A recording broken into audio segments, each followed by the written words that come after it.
est triste, le monde entier est triste. Adieu devant et le point fermé. Les jours vont pencher sur le... Cette soirée est très importante pour nous parce que nous avons toujours besoin de fonds pour nous occuper des chats des rues. Donc bien sûr, notre but est de les capturer, de les stériliser pour réduire la population et qu'ils aient une vie meilleure. Et ça représente une population de combien de chats? Très difficile à évaluer parce qu'on essaie de travailler secteur par secteur. Chaque bénévole, chaque nourrisseur agit en priorité sur son secteur et c'est là qu'on va pouvoir faire un comptage, on va pouvoir intervenir dès qu'il y a un nouvel arrivant, qui a par exemple un problème aux yeux avant qu'il propage la maladie au reste de la population.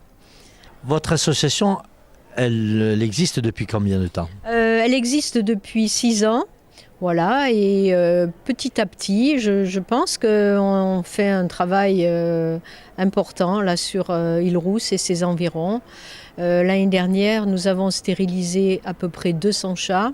Donc c'est énorme, hein. Si on multiplie, une femelle peut faire des petits 3 fois par an, si le climat le permet.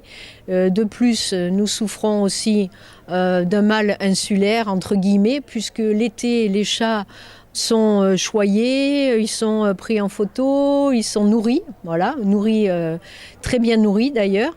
Et le 1er octobre, début septembre, début octobre, lorsque tous les touristes partent, eh bien, ils vont se reproduire et ils sont carrément livrés à eux-mêmes, puisque abandonnés, quoi. On essaie bien sûr de faire adopter de nombreux chatons. Le problème, c'est que les chats adultes sont difficilement adoptables, même s'ils sont tout à fait capables de vivre dans une famille. Les gens veulent en priorité un chaton.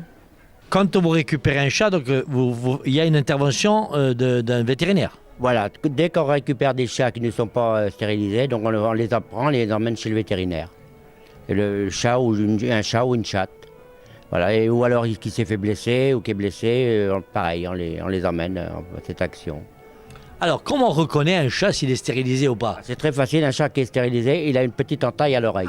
Une petite entaille à l'oreille gauche, normalement, même un petit verre à l'oreille gauche. Et là, on reconnaît que le chat est stérilisé pour ne pas les reprendre deux fois, parce qu'on les prend, les chats sauvages, c'est très difficile à prendre. On les prend en cache-trappe.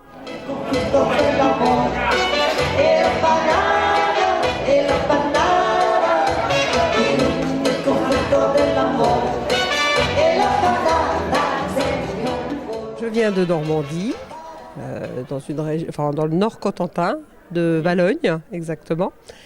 Voilà, je suis venue chez un ami, ici à l'Île-Rousse, pour découvrir la Corse que je ne connaissais pas. Pour revenir concrètement à cette soirée, vous avez su comment qu'il y avait un loto pour les chats? Alors, Roger Le Tendre m'a dit qu'il y avait une soirée d'organisée pour les chats, et comme moi je suis vraiment une protectrice des chats, j'aime beaucoup les chats, j'en ai aussi à la maison, je fais beaucoup de choses aussi pour eux. Et voilà, je voulais participer, l'aider lui dans son initiative auprès de l'association, et puis voilà, aider les chats aussi, surtout. Et quel genre de manifestation vous faites dans votre région? Alors nous, on ne fait pas de manifestation en Normandie pour les chats, enfin très très peu. En tout cas, chacun fait sa petite part, mais on n'organise pas de soirée vraiment pour les chats. On essaie d'aider la SPA quand il y a des choses organisées par la SPA, mais les associations elles-mêmes ou les particuliers ne font pas de soirée pour les animaux. Vous découvrez ce soir. Voilà. Et j'étais très surprise justement de voir qu'on pouvait faire quelque chose pour les animaux.